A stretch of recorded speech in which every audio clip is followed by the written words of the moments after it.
जोया और आर्यन ने तय किया कि वे मकान सफर से आगे का सफर शुरू करेंगे।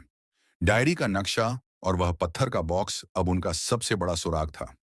बॉक्स को खोलने की कोशिश हुई, लेकिन उस पर एक प्रतीक का निशान था जो उन्हें बताता था कि इसे खोलने के लिए एक खास जगह चाहिए। जोया के दिमाग में वह छुपा हुआ शख्स गूंज रहा था। तुम्हारे वालिद जिंदा हैं। ये अल्फाज उसे हर समय उलझन में डाल रहे थे। मगर आर्यन ने कहा, जोया, अगर हम आगे नहीं बढ़े तो ये राज हमेशा राज ही रहेगा और तुम्हारे वालिद को शायद हम कभी नहीं ढूंढ पाएंगे। उन्होंने जंगल के उस निकास का रुख किया जो नक्शे के मुताबिक एक प्राचीन मंदिर के पास जाता था। यह मंदिर डायरी के मुताबिक वह जगह थी जहां राज खुलता है और मौत पास होती है। मंदिर एक पुरानी संरचना थी जो पेड़ों के बीच छुपा हुआ था। दीवारों पर उन्हीं प्रतीकों की तस्वीरें थीं जो डायरी और नक्शे में बनी हुई थीं। उन्हें समझना मुश्किल था, लेकिन आर्यन ने एक तस्वीर के नीचे लिखा हुआ एक वाक्य अनुवाद कर दिया। जो भी राज का तलबगार है, उसे अपने डर का सामना करना होगा। मंदिर के अंदर एक छोटी सी मजार थी और मजार के ऊपर वही प्रतीक था जो बॉक्स पर था। आर्यन ने बॉक्स को मजार के पास रखा और वह अचानक हिल गया। एक छुपा हुआ भाग खुला और उसके अंदर एक पुराना धातु का स्क्रोल था। स्क्रोल पर कुछ लिखा था, आगे का सफर सिर्फ वही कर सकता है जो दिल और हिम्मत दोनों रखता है, मगर खतरा उसका पीछा करेगा।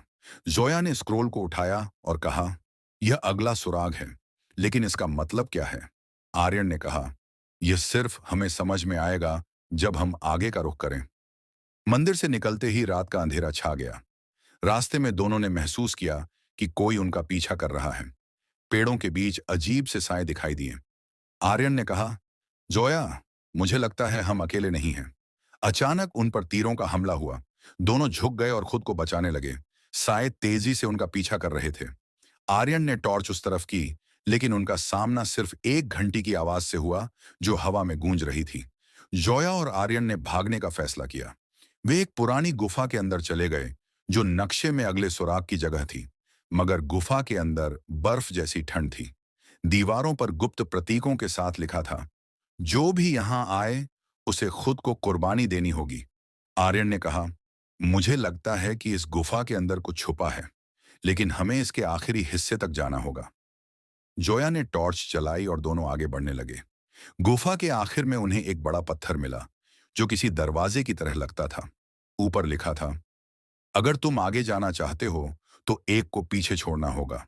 आर्यन ने कहा, यह तो और मुश्किल होता जा रहा है। क्या इसका मतलब है कि हम दोनों एक साथ नहीं जा सकते? जोया ने सोचकर कहा, शायद यह एक इम्तिहान है। शायद यह सिर्फ हमें डराना चाहते हैं।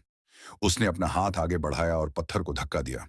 पत्थर धीरे धीरे हिलने लगा और अंदर का रास्ता खुल गया। मगर तभी एक खौफनाक आवाज गूंज उठी, तुमने गलती की है। तुम्हारे पीछे मौत आई है। पीछे मुड़कर उन्होंने वे साए फिर देखे, लेकिन इस बार वे और ज्यादा खौफनाक और करीब लग रहे थे। आर्यन ने कहा, जोया, जल्दी करो, हमें आगे भागना होगा। दोनों ने पत्थर का रास्ता पार कर लिया और एक बड़े हॉल में पहुंच गए।